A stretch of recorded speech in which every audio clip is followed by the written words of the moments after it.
नमस्कार, TV9 मराठीमध्ये आपल्या सगळ्यांचं स्वागत। मी निखिला, पाहतोय देश महाराष्ट्र आणि बातमी आहे ती दादांचे आमदार राजेंद्र शिंगणे यांची। अजित पवारांच्या राष्ट्रवादीचे आमदार राजेंद्र शिंगणे यांनी तुतारी हाती घेण्याचे संकेत दिले। 99% जनतेची इच्छा तुतारी हाती घ्यावी अशी आहे असं राजेंद्र शिंगणे यांनी म्हटलंय। तर शिंगणे आत्महत्या करणार होते, स्वार्थासाठी त्यांची ही भूमिका असल्याचं सुनील तटकरे यांनी म्हटलंय। तर राजेंद्र शिंगणेंच्या प्रवेशाला पुतणी गायत्री शिंगणे यांनीही विरोध केलाय। 99% कार्यकर्त्यांनी, सहकाऱ्यांनी, पदाधिकाऱ्यांनी आदरणीय पवार साहेब यांच्याबरोबरच त्या ठिकाणी तुतारी चिन्हावर मी निवडणूक लढावी अशा प्रकारची मागणी या ठिकाणी केलेली आहे। मी उद्या फिरणार जिल्ह्यामध्ये जाणार आहे, त्यांच्याशी चर्चा करून आपण 2 दिवसात या संदर्भातला कार्यकर्त्यांच्या मनातला निर्णय आपण त्या ठिकाणी घेऊ। त्यांची बँक ते अध्यक्ष असताना जी अडचणीत आणलेली होती, त्या बँकेला 300 कोटी रुपयाचा अर्थसहाय्य करण्याचा निर्णय राज्य सरकारने त्या ठिकाणी घेतला। शिंगण्यांच्या हे लक्षामध्ये आलं पाहिजे की हे सगळं अजितदादांनी त्यांना करून दिलेलं आहे। त्याच्यामुळे त्यांनी जर काही वेगळी भूमिका घेतली तर त्या मतदारसंघामध्ये राष्ट्रवादी काँग्रेस पक्ष लढेलच।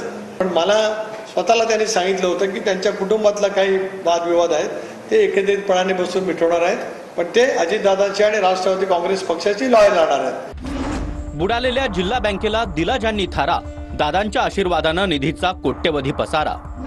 टच्च फुगलंय पोट, निघतोय तुतारीच्या दारा, भोवती सगळा फिरतोय माझ्या ठेकेदारी पसारा। स्वार्थासाठी जिथे गगन ठेंगणे ते हे महाभाग डॉक्टर राजेंद्र शिंगणे। अमोल मिटकरी, आमदार राष्ट्रवादी काँग्रेस, अजित पवार गट।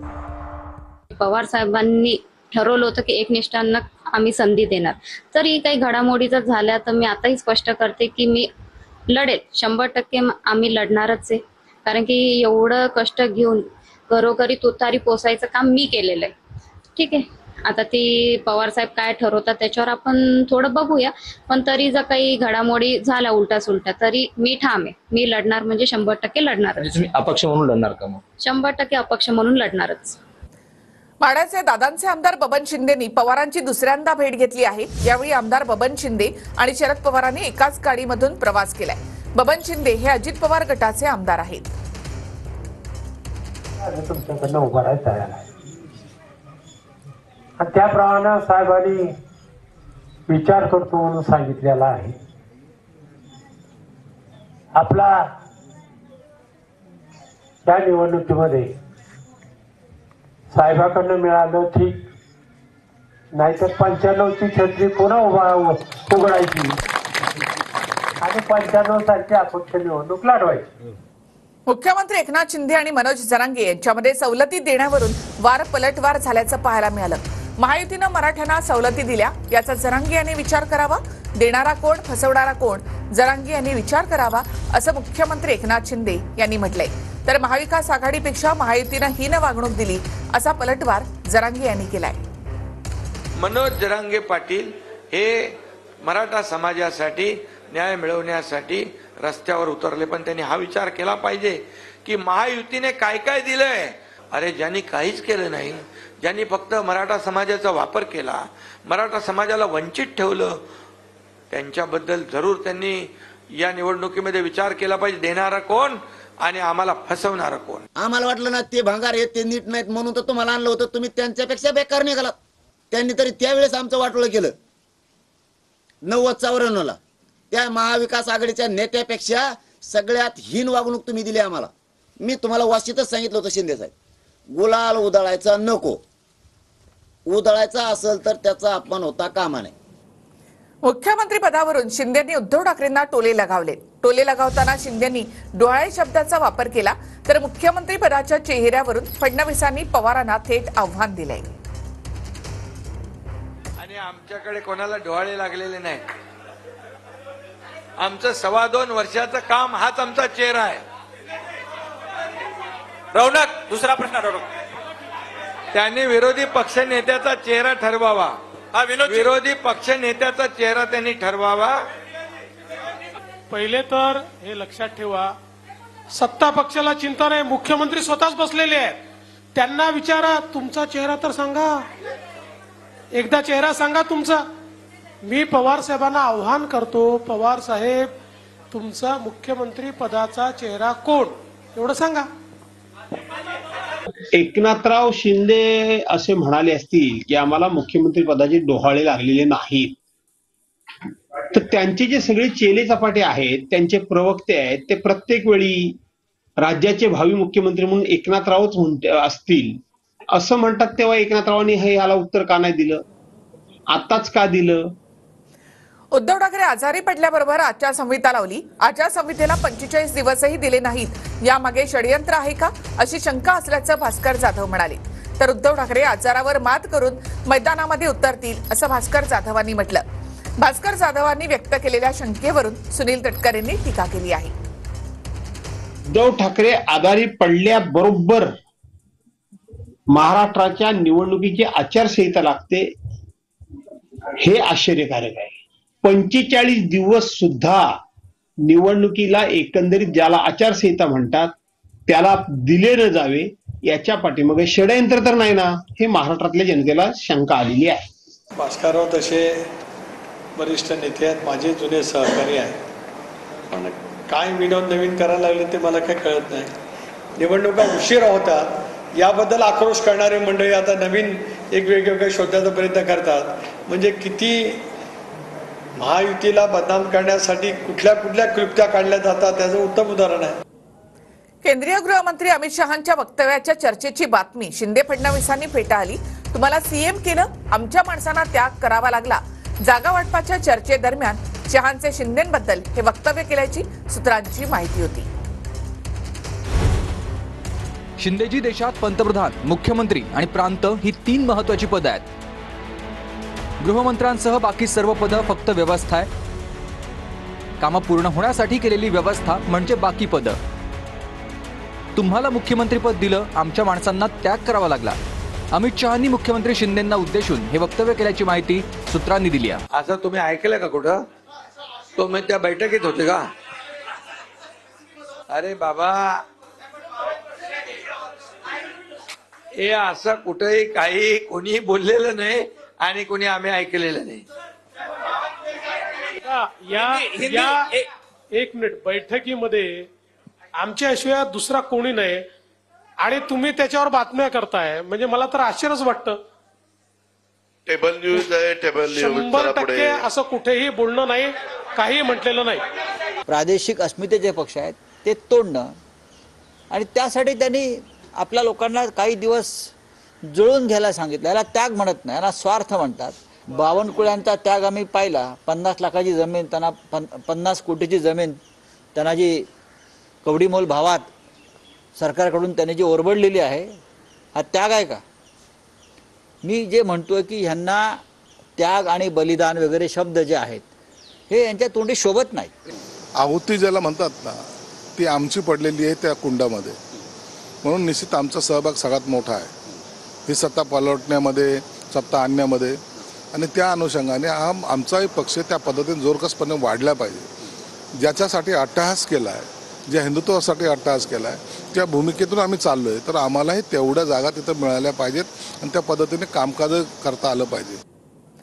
अजित पवार महाविकास आघाडी सरकारमधले भुक्तभोगी होते अशी कोपरकळी देवेंद्र फडणवीसांनी मारली आहे. फडणवीसांच्या वक्तव्यावरून अजित पवार मान खाली घालून हसले. अरे, मुख्यमंत्री सहायता निधीमध्ये तुम्ही 2-3 कोटी रुपये देता आणि आम्ही 350 कोटी दिले. हे कुणाचे पैसे आहेत? हे जनतेचे पैसे आहेत. त्याचा जीव वाचवला पाहिजे. आला कोणी की लगेच आम्ही सही करतो. तुमचं तर पेन पण काढत नव्हते, पेन ठेवतच नव्हते. त्यामुळे असं बघा, मला कोणावरही टीका करायची नाही.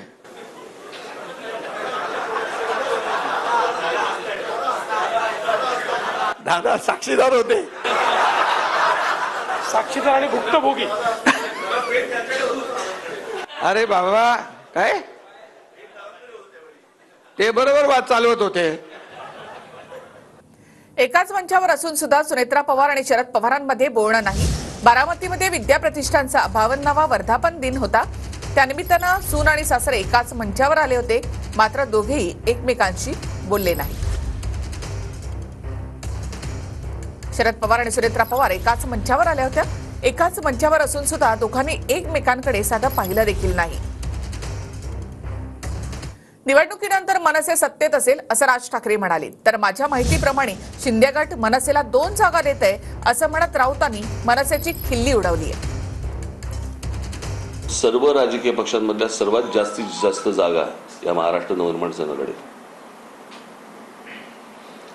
तर जास्ती किती काय इतर सगळ्या राजकीय पक्षांपेक्षा जास्ती मिळते. मला माहिती आहे या विधानसभेच्या निवडणुकीनंतर महाराष्ट्र नवनिर्माण सेना हा पक्ष सत्तेत असेल.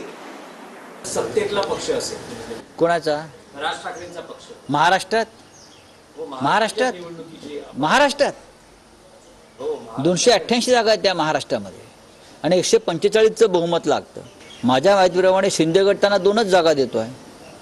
लाडकी बहीण योजना तात्पुरती नसल्याचं अजित पवार यांनी म्हटलंय.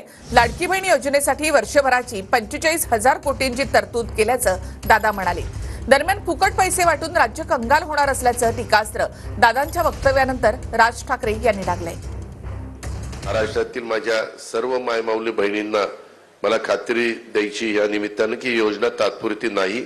निवडणुका येतील, निवडणुका जातील. खरं तर भविष्यात या योजनेच्या माध्यमातून दिल्या जाणाऱ्या मदतीत आणखी वाढ करण्याचा सुतोवाच हा मुख्यमंत्र्यांनी केलेला आहे आणि भविष्याचा विचार करून मांडलेली आहे आणि त्यांची यशस्वीपणे अंमलबजावणी देखील आम्ही त्या ठिकाणी करतोय.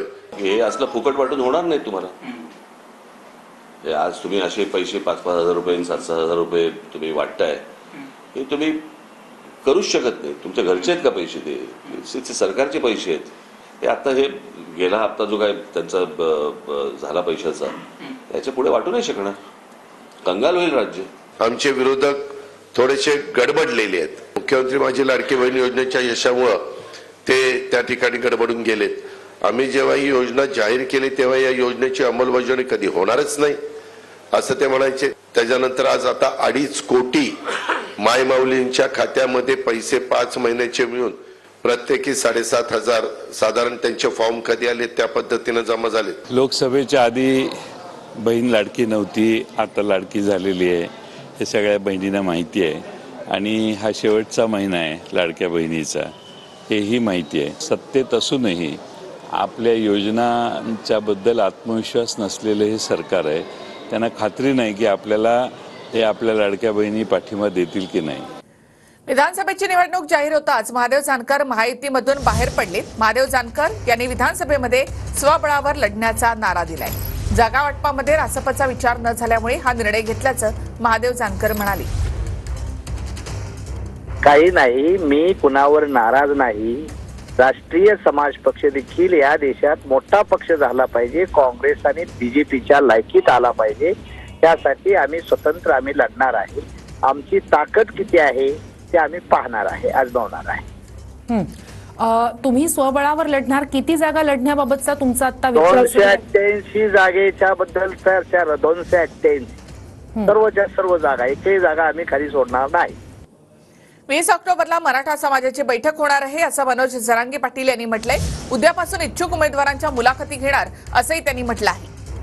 20 ऑक्टोबरला मराठा समाजाची बैठक घेणार असल्याचं जरांगेंनी म्हटलंय. उद्या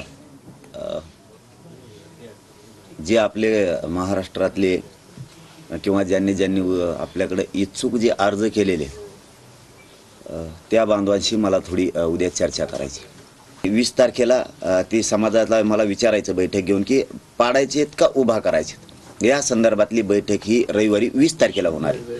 कारण दिवस आपल्या हातात कमी आहेत. लढायचं म्हणले तरी कमी आहेत, पाडायचं म्हणले तरी पण कमी आहेत.